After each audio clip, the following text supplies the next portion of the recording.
Magandang araw mga kababayan. Narito na ang pinakabagong ulat sa lagay ng panahon ngayong araw, July 31, 2026, Friday. Patuloy na lumalapit ang binabantayan nating super typhoon sa labas ng PAR. May pagbabago sa galaw nito at meron ding isang bagyo na tatawid sa Luzon sa mga susunod na araw at posibleng magsabay ang habagat habang tumatawid ang isang bagyo. Para naman lagi kang updated sa lagay ng panahon, i-click mo lang ang subscribe button. Sa kasalukuyan, ang trough ng low pressure area o LPA ang nakakaapekto sa Visayas at sa eastern section ng Mindanao. Ibig sabihin may pahabang bahagi ng maulap at maulang sistema na umaabot sa gitna at silangang bahagi ng bansa. Kaya mas mataas ang posibilidad ng scattered rains at thunderstorm sa maraming lugar sa Visayas, Northern Mindanao, Caraga, Davao Region at ilang bahagi ng Southern Mindanao. Sa Metro Manila at sa nalalabing bahagi ng bansa, localized thunderstorm naman ang pangunahing dahilan ng mga biglaang pag-ulan lalo na sa hapon at gabi. Para sa Visayas, Northern Mindanao, Caraga, Davao Region, Masbate, Sarangani at South Cotabato, ang forecast ay cloudy skies with scattered rains and thunderstorm dahil sa trough ng LPA. Sa madaling salita, hindi man direktang nasa ibabaw ng bawat lugar ang sentro ng low pressure area, ang kanyang trough ay sapat para magdala ng mas makapal na ulap, mas mataas na moisture at mga pag-ulang pabalik-balik. Ang mga pag-ulang ito ay maaaring moderate to at times heavy, kaya posible ang flash floods sa mababang lugar at landslide sa mga lugar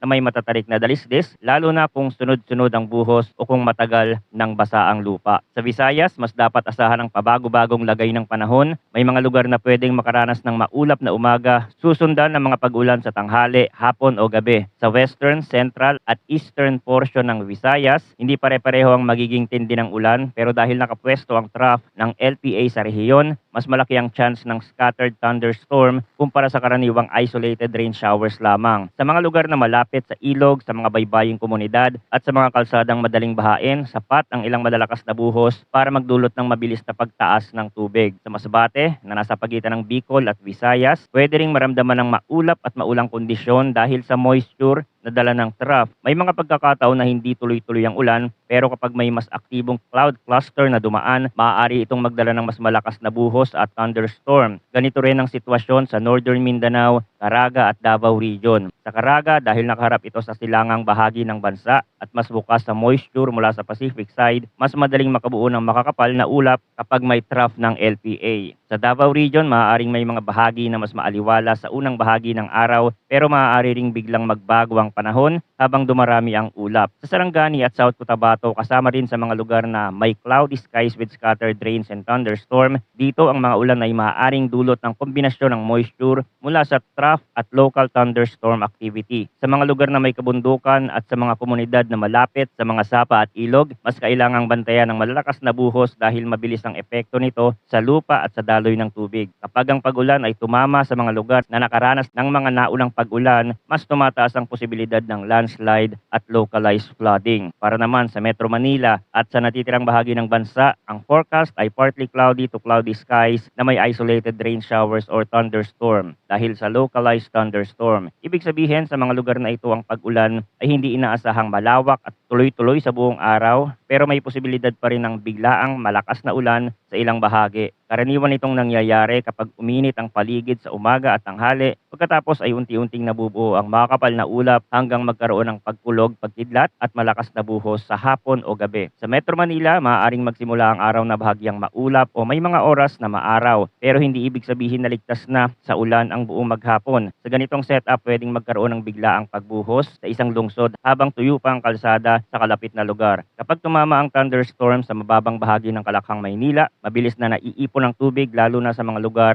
na may baradong drainage o matagal ng flood prone. Sa natitirang bahagi ng Luzon, lalo na sa mga lugar na walang direktang epekto ng trough, isolated thunderstorm pa rin ang dapat bantayan. Kahit lokal lamang ang ulan, pwede itong maging malakas sa mismong lugar na tatamaan. Sa ibang bahagi ng Mindanao na hindi kasama sa mas aktibong trough areas, localized thunderstorm din ang posibleng magdala ng pag-ulan. Hindi man ito pare-pareho sa lahat ng bayan o lalawigan, mahalaga pa ring bantayan ang pagdilim ng kalangitan at biglang paglakas ng hangin bago ang buhos.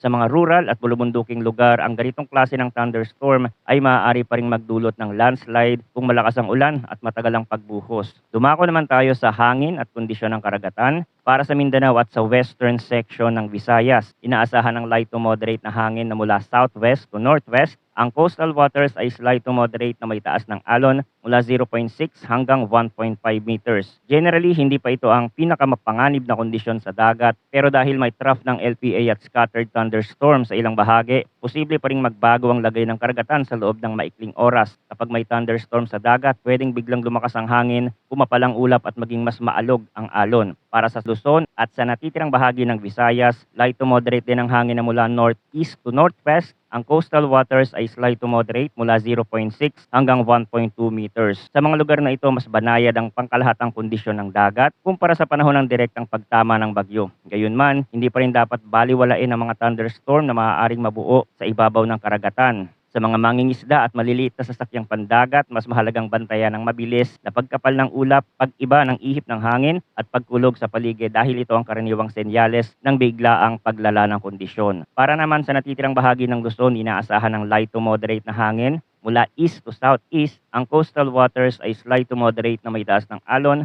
mula 0.6 hanggang 1.2 meters. Sa kasalukuyang marine forecast, mas kontrolado ang kondisyon sa karamihan ng baybayin ng Luzon. Pero dahil aktibo ang mga tropical system sa mas malayong bahagi ng rehiyon, kailangan pa ring bantayan ng mga susunod na araw. Maaaring magbago ang pattern ng hangin kapag lumakas ang mga sistemang nasa silangan at kapag nagsimulang maimpluwensyahan ang southwest monsoon. Ngayon, puntahan natin ang tropical cyclone threat potential dahil ito ang mas malaking usapin sa mas mahabang outlook. Para sa week 1 mula July 30 hanggang August 5, si Tropical Cyclone Dolphin ay nabuo sa malayong silangan ng bansa sa labas ng PMD at inaasahang kikilos generally northwestward patungo sa northeastern portion ng PMD. Ito ang malakas na sistemang kasalukuyang nasa mas malayong bahagi ng Pacific. Habang hindi ito agad nakikitang direktang tatama sa kalupaan ng Pilipinas, mahalagang bantayan ito dahil ang isang malakas na tropical cyclone sa silangan ay maaaring magkaroon ng indirect effect sa daloy ng hangin, moisture at habagat sa paligid ng bansa. Sa parehong week 1 period, may TC like Vortex 1 na present sa pagitan ng eastern boundaries ng PAR at TICAD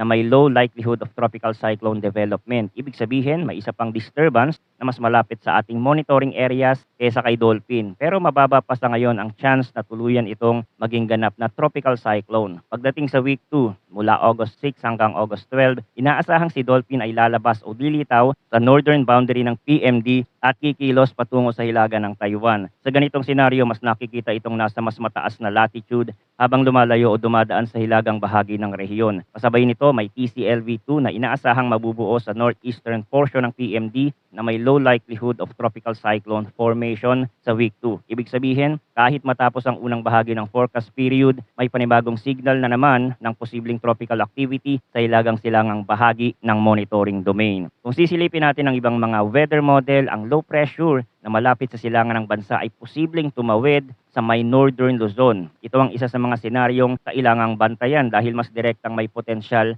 na makaapekto sa bansa. Pero dahil kasabay ding lumalapit sa itaas na bahagi ang Super Typhoon Dolphin, maaaring magkaroon ng tinatawag na interaksyon o hilahan sa galaw ng mga sistema. Kapag may dalawang malalakas o organisadong sistema na malapit sa rehiyon, pwedeng magbago ang kanilang direksyon dahil sa impluwensya ng isa't isa dahil sa mas malawak na steering pattern sa atmosphere. Kaya nakikita na posibleng 2 beses maglandfall ang bagyo na tatawaging Luis sa Luzon. Manatiling nakatutok sa mga susunod na updates tungkol sa lagay ng panahon. Maraming salamat sa inyong panonood at mag-ingat po tayong lahat.